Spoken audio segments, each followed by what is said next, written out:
Bonjour, je voudrais aujourd'hui vous adresser un mot par rapport au plan Wallon sans tabac. Cela fait 10 ans, nous sommes en 2014, il a commencé en 2004.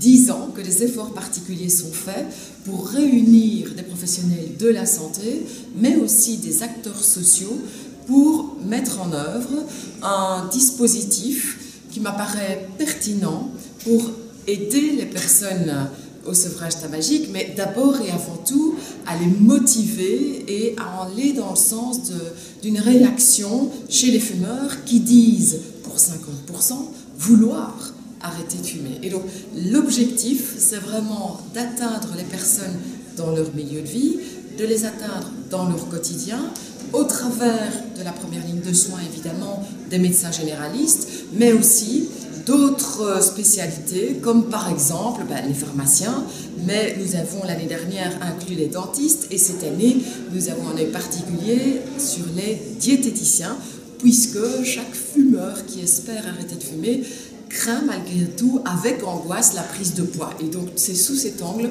que nous avons envisagé cette année le plan Wallon sans tabac.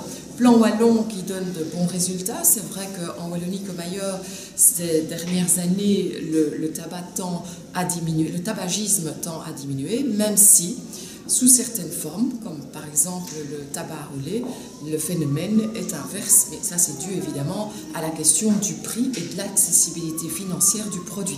Il y a donc aussi des efforts à faire au niveau peut-être de la taxation des produits, qui reste néanmoins une compétence du niveau fédéral.